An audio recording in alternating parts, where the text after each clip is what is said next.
Allahumma salli wa sallim ala sayyidina Muhammadin tibbil qulubi wa dawaiha wa afiyatil abdani wa shifaiha wa nuril absari wa dhiyaiha wa qutil arwahi wa ghizaiha wa ala alihi wa sahbihi fi kulli lamhatin wa nafasin bi'adadi kulli ma'lumin lak. Amma ba'd. Pertama-tama dan yang paling utama, marilah sama-sama kita memanjatkan puji dan syukur kepada Allah Subhanahu wa taala yang telah melimpahkan rahmat dan karunia dengan kudrah dan iradahnya, dengan taufik dan hidayahnya pula. Di tengah-tengah kita di dalam kesibukan, masih banyak aktivitas-aktivitas yang belum selesai kita kerjakan. Di tengah-tengah manusia hidup di akhir zaman, orang-orang menganggap bahwa manusia akhir zaman merupakan manusia-manusia yang banyak berbuat maksiat kepada Allah.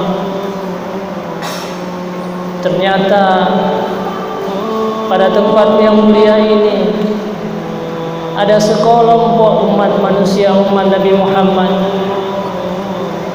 Mereka semuanya duduk dan berkumpul pada tempat yang mulia ini di masjid, yang merupakan tempat yang paling mulia. Khairul buqati fil ardi masajiduha. Rasulullah SAW menyampaikan sebaik-baik tempat di atas muka bumi ini itulah masjid-masjid, di mana inilah sebuah kapal yang akan membawa manusia kepada syurga, meninggalkan kegiatan-kegiatan mereka, hadir pada tempat yang mulia ini untuk melantunkan zikir kepada Allah Subhanahu wa taala. Maka inilah merupakan majlis yang mengundang rahmat yang besar daripada Allah Subhanahu wa taala.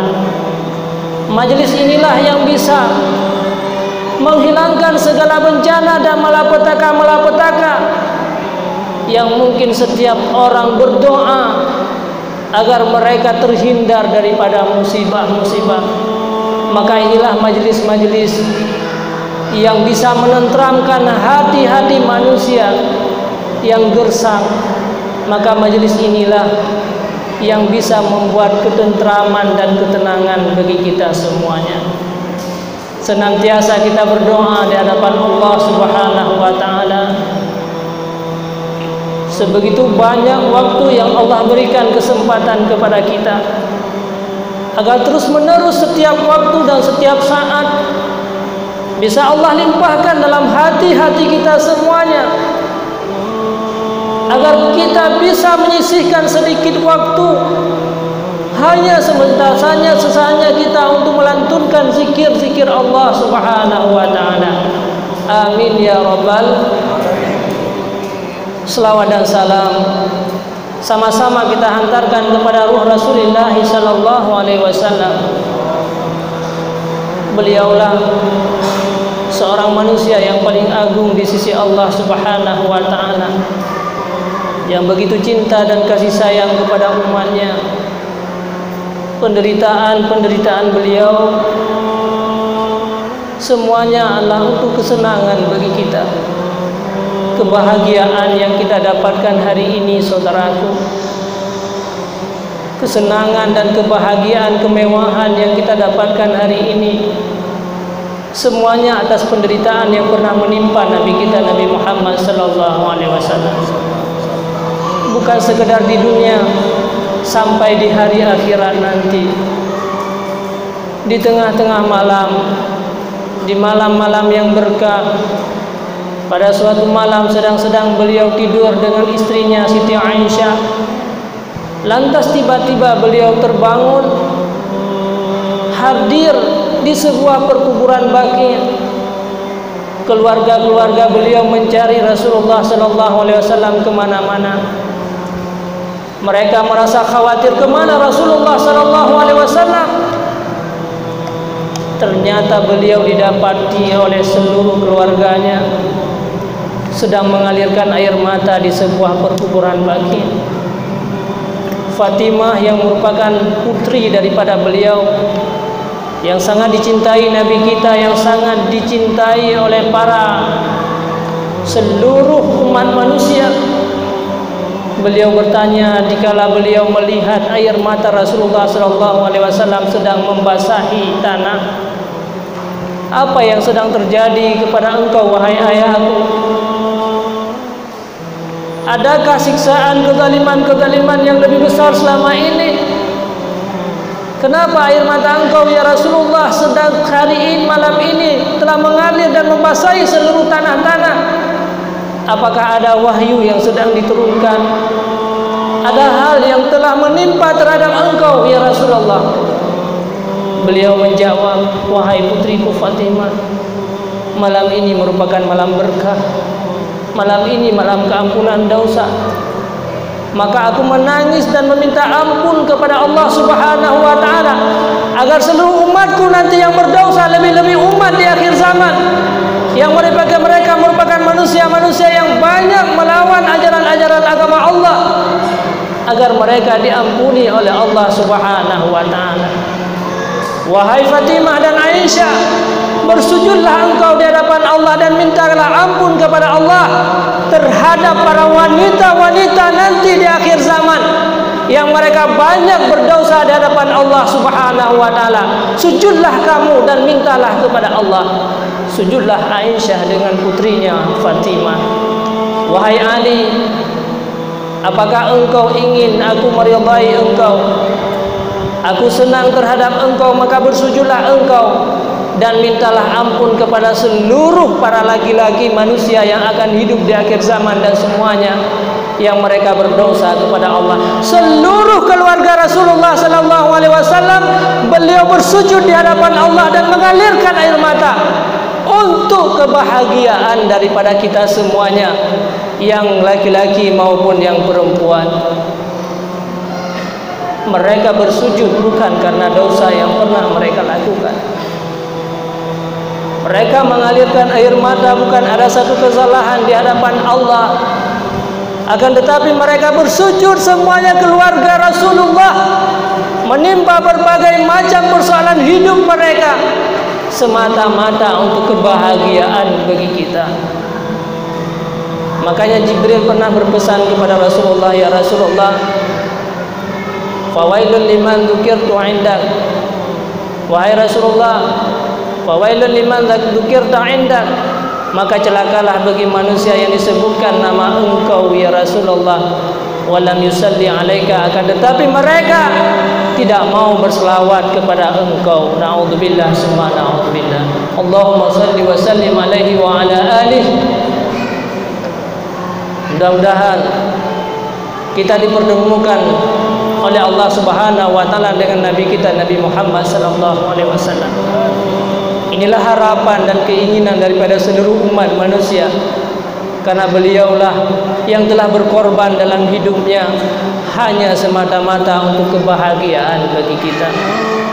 Selawat dan salam juga kepada al dan sahabat, para alim ulama mutakaddimin dan mutaakhirin, guru-guru kita. Mereka lah pembimbing dan pendidik kita. Para ulama inilah yang melanjutkan perjuangan Rasulullah sallallahu alaihi wasallam. Cinta kepada ulama berarti kita cinta kepada Nabi kita Nabi Muhammad sallallahu alaihi wasallam. Duduk bersama-sama ulama, Allah akan memberikan terhadap kita bisa duduk dengan Rasulullah nanti di hari akhirat. Makanya para ulama inilah yang membentengi kita, yang menjaga kita, yang menyelamatkan kita agar kita terhindar daripada azab yang paling besar, daripada persoalan yang paling besar, penyesalan yang paling besar, yaitu penyesalan di hari akhirat nanti. Ta'zim, penghormatan dan takrim saya yang pertama sekali kepada guru kami Abi Haji Ridwan, yang beliau merupakan guru saya khusus sewaktu beliau masih berada di pesantren Budi Mesra Samalangan. Kemudian ta'zim wa takrim nuntuan yang pertama sekali kepada para ulama-ulama yang berada di sebelah kanan saya, yang tidak mungkin saya sebutkan nama satu persatu, tapi ketahuilah sedikit pun tidak mengurangi rasa hormat daripada saya. Ketua Yayasan Masjid Takarrum Profesor Dr. Haji Aslim yang saya muliakan dan saya hormati, pengurus Masjid Takarrum, dan juga seluruh pengurus zikir Majelis Tastafi Kota Medan, Sumatera Utara, dan seluruh para hadirin kaum muslimin, seluruh tokoh-tokoh masyarakat, seluruh bapak-bapak dan ibu-ibu yang saya hormati dan yang saya muliakan. Pada hari ini, pada malam ini, kita sangat bersyukur kepada Allah Subhanahu wa Ta'ala. Ternyata sekian banyak manusia yang diciptakan oleh Allah Subhanahu wa Ta'ala di muka bumi ini, kita termasuk orang-orang beriman kepada Allah. Tidak semuanya, saudaraku, makhluk Allah, manusia yang diciptakan oleh Allah di atas muka bumi ini, semuanya beriman kepada Allah. Tidak sedikit manusia yang Allah ciptakan, mereka diciptakan sebagai orang-orang kafir. Mereka hidup daripada keluarga kafir, dalam lingkungan orang-orang kafir, sampai akhir daripada kehidupan mereka masih tetap dalam keadaan kufur dan dipersiapkan oleh Allah sebagai penghuni-penghuni neraka jahanam. Akan tetapi Allah masih memberikan iman dan Islam dalam dada-dada kita, bukan karena kemampuan yang kita miliki, bukan karena harta benda, bukan karena jabatan, dan bukan karena kita taat dan beribadah kepada Allah Subhanahu wa Ta'ala. Karena jauh sebelum kita diciptakan oleh Allah Subhanahu wa Ta'ala di muka bumi, Allah Subhanahu wa Ta'ala telah mengambil seluruh zuriat-zuriat manusia. Kita diambil zuriat daripada orang tua kita, orang tua kita diambil zuriat daripada nenek-nenek kita. Maka saat itulah Allah telah menentukan siapa manusia yang akan lahir menjadi manusia beriman dan dipersiapkan untuk menjadi penghuni-penghuni surga, dan siapa di antara manusia yang akan dilahirkan dalam keadaan kufur dan dipersiapkan sebagai penghuni-penghuni neraka jahanam. Saat itu kita belum punya kemampuan untuk berubudiyah kepada Allah. Saat itu kita belum bersujud di hadapan Allah. Saat itu kita belum berubudiyah, menampakkan perhambaan diri kita di hadapan Allah. Saat itu hanyalah sebuah zuriat-zuriat. Kenapa Allah memilih kita sebagai orang-orang mukmin dan muslim, sementara mereka diciptakan oleh Allah sebagai orang-orang kafir? Kenapa kita dipilih untuk menjadi orang-orang yang punya iman, cahaya iman, sementara mereka diberi kelam cahaya hati mereka itu dalam kekufuran oleh Allah? Jawabannya hanya satu, saudaraku sekalian, karena kasih sayang Allah Subhanahu wa Ta'ala kepada kita. Begitu besar kasih sayang Allah terhadap diri-diri kita dan anak-anak kita, sampai keturunan-keturunan kita saat ini masih mereka beriman kepada Allah. Mereka masih hidup dalam kalangan orang-orang mukmin, dan kita doakan iman dan Islam yang ada dalam dada-dada kita, mampukah kita mempertahankan nanti sampai akhir daripada kehidupan kita? Inilah yang menjadi tanda tanya. Tidak sedikit manusia yang beriman di atas muka bumi ini. Mereka lahir daripada keluarga-keluarga Islam, mereka lahir daripada keluarga-keluarga beriman, akan tetapi akhir kehidupan mereka Mereka tidak sanggup mengucapkan satu kalimat yang paling mulia, la ilaha illallah. Akhirnya mereka dicabut imannya oleh Allah dan menjadi orang-orang kufur, akan mendapatkan siksaan dan penyesalan selama-lamanya nanti di hari akhirat. Ada juga ayahnya muslim akan tetapi anaknya menjadi kufur. Keturunan-keturunan hancurnya iman. Akhirnya mereka menjadi manusia yang celaka dan durhaka. Na'udzubillah summa na'udzubillah. Makanya Sufyan Ats-Tsauri, salah seorang ulama dan aulia Allah Subhanahu wa taala, setiap malam beliau menangis di hadapan Allah. Padahal lam yu'had saghiratun wala kabirah. Sufyan Ats-Tsauri tidak pernah beliau melakukan kejahatan dosa sekecil apapun, karena semenjak kecil beliau telah diwakafkan oleh orang tuanya untuk agama Allah Subhanahu wa taala. Akan tetapi setiap malam, di tengah-tengah malam beliau menangis.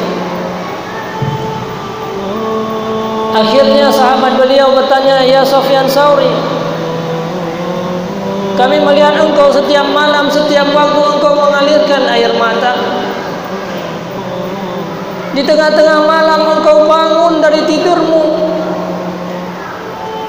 seluruh sajadah-sajadah engkau dibasahi dengan air matamu, ya Sufyan Ats-Tsauri.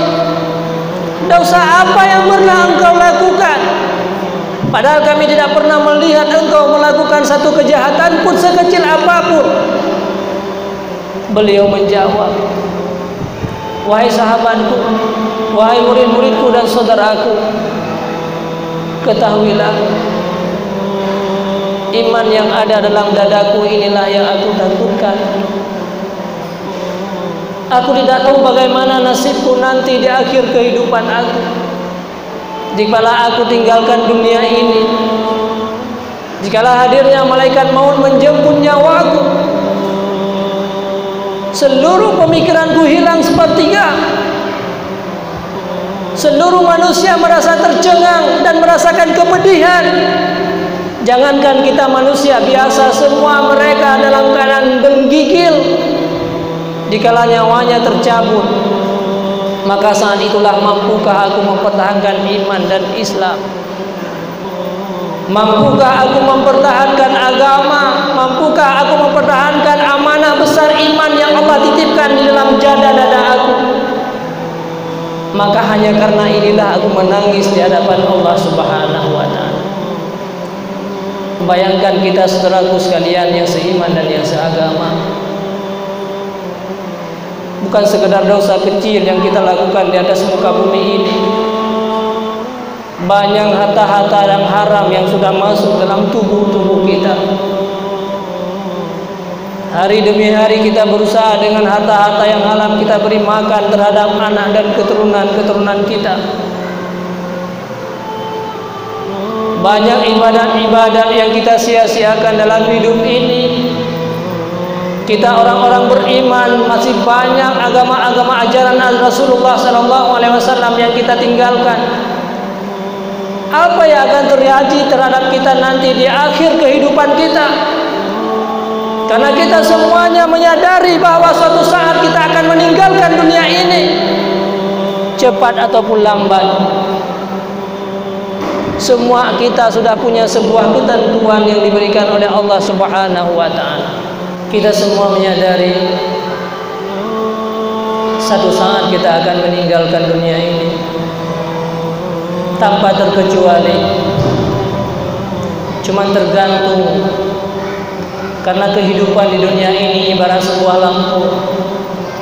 Lampu itu pada satu saat akan padam, tergantung arus yang masih kita miliki, tergantung minyak yang ada pada tubuh-tubuh kita, tergantung token yang ada dalam listrik.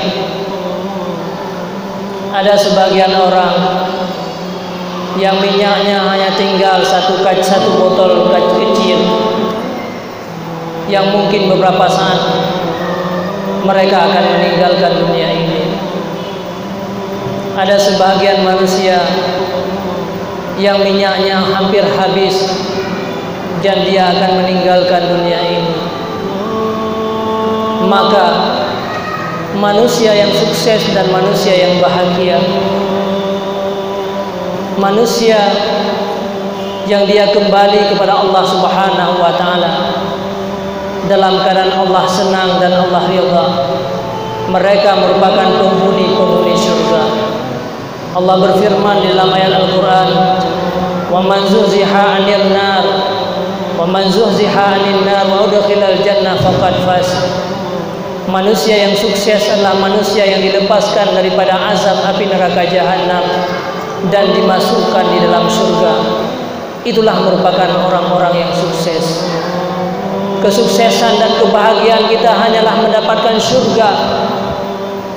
Maka jalan kita untuk mendapatkan surga sebagai bekal kita di hari akhirat, inilah salah satu jalan yang sedang kita tempuh. Berzikir kepada Allah Subhanahu wa taala, melantunkan kalimat-kalimat yang mulia, merupakan sebuah kalimat yang dicintai oleh Allah Subhanahu wa taala. Jangankan pada manusia yang berzikir kepada Allah Subhanahu wa taala, pada binatang-binatang sendiri seperti ayam yang dia berzikir kepada Allah, Allah cinta kepadanya. Dalam sebuah hadis Rasulullah sallallahu alaihi wasallam menyampaikan, salah satu aswatin yuhibbuhunna Allah. Ada 3 suara yang dicintai oleh Allah Subhanahu wa taala. Yang pertama sautud diks, suara ayam. Pernah saya membaca buku Abu yang mulia almarhum Allahumma ighfir lahu, Abu Kumala. Beliau menyampaikan suara daripada ayam itulah suara zikir kepada Allah. Uzkurullah, kur itu merupakan singkatan daripada uzkurullah. Ingatlah kamu kepada Allah Subhanahu wa taala. Makanya setiap pagi ayam itu berkokok dan dia melantunkan kalimat zikir. Itulah kalimat kur, artinya uzkurullah. Pantas Rasulullah sallallahu alaihi wasallam menyampaikan dalam sebuah hadis, salah satu aswat, 3 suara yang dicintai oleh Allah, yaitu suara zikir, suara ayam. Bayangkan saudaraku, seandainya manusia yang merupakan kekasih Allah, yang mereka merupakan khalifah di atas muka bumi ini, yang mengatur seluruhnya, yang Allah bangga terhadap para malaikat-malaikat sewaktu para malaikat memprotes untuk dijadikan manusia sebagai khalifah, mereka melantunkan kalimat-kalimat Allah, mereka melantunkan kalimat-kalimat zikir di hadapan Allah Subhanahu wa taala. Banyak ayat-ayat Al-Quran dan hadis Rasulullah sallallahu alaihi wasallam yang menganjurkan kita untuk berzikir. Zikir inilah salah satu jalan kita untuk menuju kepada sebuah kesuksesan, yaitu kepada syurga. Ya ayyuhalladzina amanu dzkurullaha dzikran katsira wasabbihuhu bukratan wa asila. Perbanyakkanlah engkau berzikir kepada Allah Subhanahu wa taala. Allah tidak menyebutkan dalam bentuk apa kita berzikir kepada Allah. Boleh kita berzikir dengan Allah, Allah, Allah, ya Allah, ya Allah, dengan zikir Asmaul Husna. Itu juga menyebutkan kata-kata Allah. Juga kita tadi sudah berzikir dengan kalimat Subhanallah. Itu juga menyebutkan kata-kata Allah. Alhamdulillah juga kita sebutkan nama Allah. Allahu Akbar itu juga terkandung nama Allah Subhanahu wa taala. Ataupun silakan kita berzikir dengan la ilaha illallah, atau la haula wala quwata illa billah, atau bismillahirrahmanirrahim, qul huwallahu ahad, Allahus samad. Semuanya itu merupakan kalimat-kalimat yang mengandung nama Allah Subhanahu wa taala. Subhanallah, seluruh zikir-zikir yang disampaikan oleh Rasulullah sallallahu alaihi wasallam, seluruh kalimat-kalimat yang kita ucapkan semenjak daripada salat Isya tadi sampai saat ini, semuanya merupakan kalimat yang mengandung nama Allah Subhanahu wa taala. Maka inilah majelis yang bisa membawa kita kepada surga, yang bisa dihadiri oleh seluruh para malaikat-malaikat. Saudaraku sekalian yang seiman dan yang seagama, jangan pernah kita tertinggal daripada majelis-majelis zikir.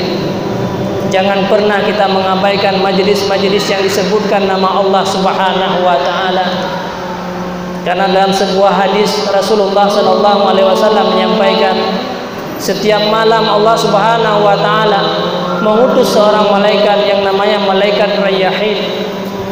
Malaikat inilah yang tugasnya untuk mengelilingi bumi ini, seluruh pelosok-pelosok dunia, tanpa ada tempat yang tidak dihadiri oleh malaikat tersebut. Setelah malaikat melihat ternyata di Masjid Taqarrub ini Ada sekelompok manusia yang sedang duduk dengan para ulama-ulama kita. Mereka sedang menyebutkan nama-nama Allah dengan berbagai macam cara berzikir. Semuanya para malaikat-malaikat yang diutus oleh Allah setiap malam, yang ratusan ribu malaikat. Walaupun hari ini kita melihat dalam bentuk yang kecil, kelompok yang kecil, tapi ketahuilah di atas kita yang terus-menerus banyak para malaikat-malaikat yang sedang mengelilingi kita. Akhirnya Allah Subhanahu wa taala bertanya kepada malaikat tersebut, "Wahai para malaikat, seandainya umat Nabi Muhammad, hambaku yang berada di masjid, mereka pernah menikmati surga seperti Nabi Adam, pernah mereka menduduki surga walau 1 detik, sungguh mereka akan menghabiskan waktunya dalam masjid terus-menerus untuk menyebutkan nama-nama Allah Subhanahu wa taala." Dan apa yang mereka takutkan? Mereka takut daripada neraka-Mu ya Allah. Pernahkah mereka merasakan neraka? Bagaimana seandainya mereka pernah merasakan neraka? Maka sungguh mereka akan menjauhkan diri mereka daripada berbuat maksiat, dan terus-menerus akan duduk di dalam tempat-tempat yang mulia seperti ini, menghabiskan waktu-waktu mereka. Maka yang perlu kita, saudaraku, Allah bersaksi di hadapan para malaikat, "Ya malaikati ushidukum," wahai para malaikatku semuanya, aku bersaksi pada malam ini semua mereka yang hadir, aku ampunkan segala dosa-dosa mereka, seperti yang disampaikan oleh guru kita tadi. Selesai daripada pengajian kita nanti, kita merupakan manusia-manusia yang telah banyak berdosa. Maka selesai inilah tujuan pokok daripada kita. Kita keluar daripada pintu masjid ini, kita telah diampuni dosa-dosa oleh Allah Subhanahu wa taala. Inilah yang pertama, jalan kita untuk menyelamatkan iman kita. Karena manusia dikala meninggal dunia bagaikan hidup di dunia ini bagaikan orang yang bermimpi. Orang yang berprofesi sebagai pedagang, yang dia berfikir setiap saat tentang barang dagangan dan keuntungan-keuntungan dalam hidupnya. Tentu mimpi persoalan dagang itu lebih banyak daripada mimpi yang lain.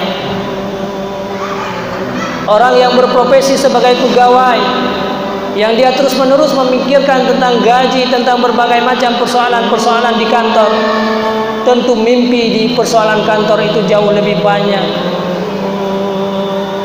Makanya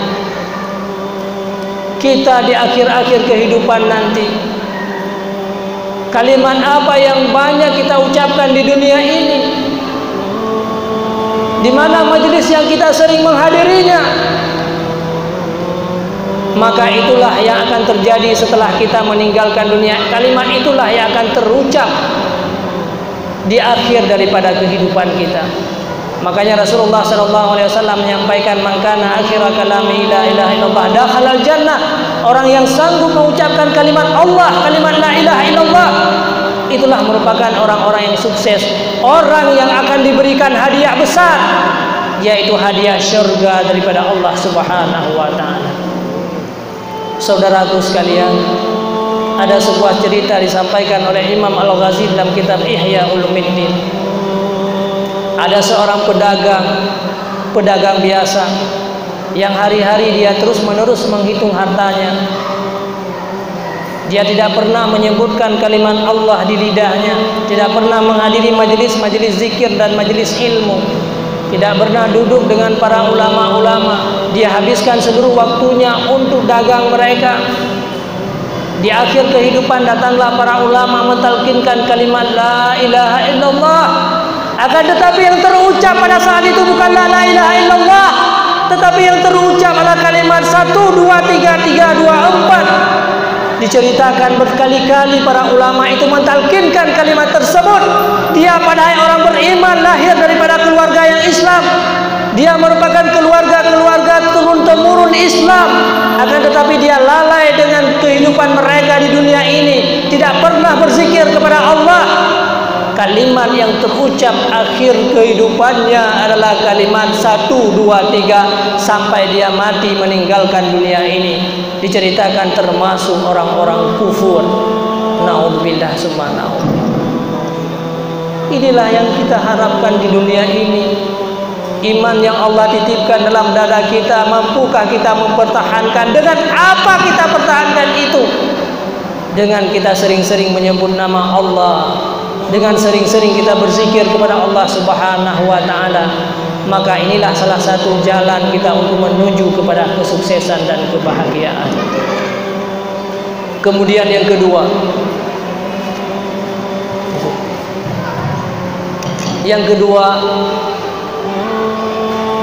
hadirilah majelis-majelis ilmu ini.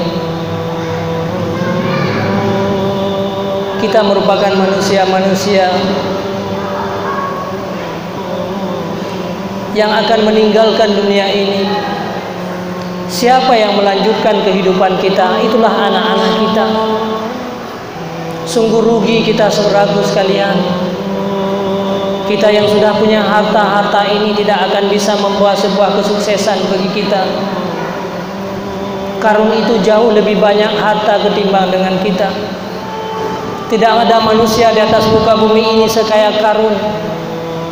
Orang-orang pada saat itu menganggap bahwa Karun itu orang-orang sukses seperti kita hari ini. Orang yang punya mobil mewah, punya rumah yang hebat, kita menganggap itulah orang-orang yang sukses. Sudah ada masa Karun. Wanita-wanita yang sedang mengandung pada saat itu bercita-cita, jadikanlah anak aku ini seperti Karun. Anak-anak kecil yang sedang sekolah, dia bercita-cita untuk menjadi seorang Karun pada saat itu. Karena mereka yang hidup di saat itu menganggap Karun itu adalah orang-orang yang sukses. Akan tetapi di akhir kehidupan ternyata Karun bukanlah orang-orang yang sukses. Kenapa Karun masuk dalam neraka jahanam? Dia kufur kepada Allah di akhir kehidupannya. Maka seluruh harta-harta Karun tidak ada artinya dalam hidupnya. Maka sampai saat ini tidak ada satupun manusia yang bercita-cita untuk menjadi seorang Karun. Ini membuktikan bahwa jabatan yang kita, harta yang kita miliki hari ini, sehebat apapun, tidak bisa menjamin kita kepada sebuah kesuksesan. Karena kesuksesan yang hakiki adalah kesuksesan di hari akhirat. Begitu juga dengan jabatan yang kita sandang hari ini. Tidak ada manusia yang sehebat Fir'aun yang punya kekuasaan dan wilayah yang besar. Pemimpin-pemimpin hari ini tidak ada punya jabatan sebesar jabatan yang pernah disandang oleh Fir'aun. Juga manusia yang hidup pada masa Fir'aun semuanya senang, semuanya bercita-cita untuk menjadi seorang Fir'aun. Nyatanya Fir'aun juga bukan merupakan orang yang sukses. Membuktikan bahwa jabatan yang kita sandang ini tidak bisa membawa kesuksesan. Kemana Fir'aun hari ini? Kemana Karun hari ini? Kemana orang-orang yang kaya hari ini? Kemana orang-orang yang punya jabatan di masa yang lalu? Semuanya mereka telah padam hidupnya. Kita tidak tahu apa yang sedang menimpa terhadap mereka karena menyia-nyiakan agama Allah Subhanahu wa taala. Seandainya kita menggali kubur-kubur mereka, tubuh-tubuh mereka sudah tidak ada lagi. Jasad-jasad mereka telah hancur. Tubuh yang mereka sayangi, yang mereka kasihi selama ini, yang mereka menghabiskan waktu untuk tubuh-tubuh yang kasar itu, ternyata telah dimakan oleh ulat-ulat yang ada dalam kubur. Waktu yang mereka sisihkan, waktu yang mereka pergulakan 24 jam per hari hanya semata-mata untuk tubuh kasar ini. Harta yang sudah miliaran mereka korbankan untuk tubuh yang kasar itu.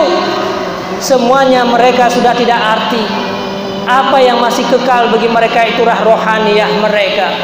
Rohaniyah mereka telah diangkat oleh Allah, oleh para malaikat di hadapan Allah. Rohaniyah mereka apakah diterima oleh Allah ataupun tidak? Rohaniyah yang tidak pernah kita pikirkan selama ini. Rohaniyah yang sudah hancur. Rohaniyah yang penuh dengan penyakit-penyakit. Rohaniyah yang tidak pernah kita berikan makanan. Maka akhirnya kita menjadi manusia-manusia yang menyesal selama-lamanya. Rohaniyah yang tidak mempersiapkan mobil. Rohaniyah yang kita tidak mempersiapkan rumah. rohaniyah yang tidak pernah kita memberikan makanan. Karena hidup kita semuanya kita sisihkan harta kita untuk kebutuhan jasmani kita. Akhirnya jasmani ini telah hancur, tinggallah rohaniyah. Inilah makanan-makanan rohaniyah, saudaraku. Hadirilah majelis ilmu, hadirilah majelis zikir, berjamaahlah kita dalam bersembahyang, lebih-lebih sembahyang isya. Man shalla isya'a jama'atan faqa'annahu shalla nisfal laili. Orang yang sembahyang jamaah adalah sembahyang isya berjamaah, seolah-olah dia telah menghidupkan setengah malam. Wa man shalla subha jama'atan faqa'annahu shalla kullal laili. Barang siapa yang sembahyang subuh berjamaah, seolah-olah dia telah menghidupkan sepanjang malam. Inilah amal-amal murah yang Allah berikan kepada kita. Hanya sedikit kita beramal, tapi Allah memberikan pahala yang banyak.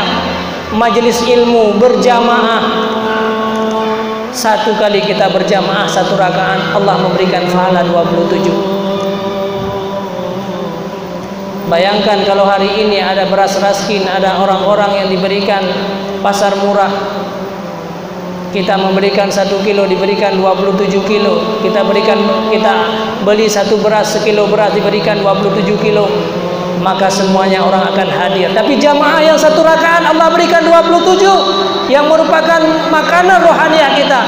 Banyak di antara kita yang kita sia-siakan. Juga anak-anak kita, saudaraku, bimbing mereka tentang rohaniah mereka. Mereka yang melanjutkan kehidupan kita, mereka yang akan berdoa terhadap kita dikala kita berada dalam kubur, dikala kita merasakan berbagai macam persoalan fitnah. Siapa yang berdoa kepada kita? Itulah anak-anak kita. Mereka merupakan tubuh kita, mereka merupakan penjelmaan daripada kita. Maka jangan sia-siakan mereka. Hari ini kenapa banyak di antara kita merasa berat dikala kita melakukan ibadah kepada Allah? Mungkin tubuh kita banyaknya yang haram yang telah kita masukkan. Kullu lahmin nabata minal haram fannaru aula bih. Setiap daging yang tumbuh daripada yang haram, maka itulah neraka jahanam lebih layak. Kenapa anak kita malas berzikir? Kenapa anak kita malas dalam berbuat ibadah kepada Allah Subhanahu wa taala? Mungkin kita telah menghancurkan kehidupan mereka. Kita tidak memberikan makanan-makanan rohaniah terhadap mereka.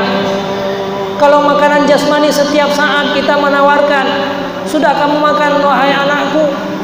Setiap kali kita menanyakan tentang makanan jasmani, sementara makanan rohaniah mereka kita sia-siakan. Kita tidak membawa mereka kepada tempat guru-guru kita di pesantren-pesantren yang ada sekeliling kita. Kita biarkan mereka dengan makanan-makanan jasmani. Akhirnya mereka hidup dalam keadaan lapar rohaniah mereka, dan mereka malas dalam berubudiyah kepada Allah. Akhirnya mereka menjadi manusia durhaka. Saudaraku, anak-anak kita dilahirkan oleh Allah, mereka suci dan bersih. Tidak ada anak yang dilahirkan oleh Allah menjadi pemabuk. Tidak ada anak kita dilahirkan oleh Allah mereka berbuat maksiat kepada Allah. Tidak diciptakan oleh Allah mereka menjadi orang-orang yang tidak melakukan ibadah. Mereka semuanya suci, Allah berikan di hadapan kita, Allah titipkan. Tetapi siapa yang menghancurkan kehidupan mereka? Kita telah menghancurkan kehidupan mereka. Kita telah menzalimi mereka. Anak kita yang Allah ciptakan dalam keadaan suci dan bersih, kita tidak memberikan makanan rohaniah kepada mereka. Akhirnya mereka berbuat maksiat dan dimasukkan oleh Allah dalam neraka jahanam selama-lamanya. Siapa yang membawa mereka ke neraka jahanam? Itulah orang tuanya. Kullu mauludin yuladu 'alal fitrah illa abawahu yuhawidani wa yumajjisani wa yunasirani. Seluruh anak-anak bayi-bayi itu lahir dalam keadaan suci dan bersih, tetapi orang tualah yang menjadikan mereka sebagai orang Yahudi. Orang tualah menjadikan mereka sebagai Nasrani. Orang tualah yang membawa mereka ke dalam neraka jahanam. Kita telah menghancurkan kehidupan mereka. Di dunia mereka tidak bermanfaat, di akhirat menjadi manusia yang menyesal selama-lamanya. Mereka merasakan api neraka jahanam. Na'udzubillah subhanallah. Saudaraku sekalian, akhir daripada kalam, saya ingin menyampaikan bahwa hari ini didiklah rohaniah kita. Didiklah rohaniah para anak-anak dan keturunan kita. Bawalah mereka pada majelis-majelis ilmu. Berkorbanlah hari ini untuk hidup kepada anak-anak kita. Perjalanan di dunia ini hanya 63 tahun. tapi perjalanan akhirat merupakan ratusan ribu tahun. Ada manusia yang sekarang berada dalam kubur 100 tahun, 200 tahun, dan 300 tahun. Mereka lah yang akan membawa kita kepada jalan kebaikan. Jangan sia-siakan mereka. Berkorbanlah harta kita hari ini untuk rohaniah mereka. Karena harta yang kita korbankan untuk rohaniah itu, walaupun kita melihat secara zahirnya telah habis, akan tetapi itulah yang tinggal selama-lamanya, yang bisa kita petik sampai di hari akhirat. Hadirilah majelis-majelis ilmu. Inilah merupakan siraman daripada dosa-dosa kita. Hati-hati yang gersang akan menjadi subur kembali jikalau kita menghadiri majelis ilmu dan majelis zikir. Bawalah anak-anak kita agar mereka kembali kepada kodratnya, sebagaimana mereka diciptakan dalam keadaan suci, dia kembali kepada Allah juga dalam keadaan suci. Amin, amin ya rabbal alamin.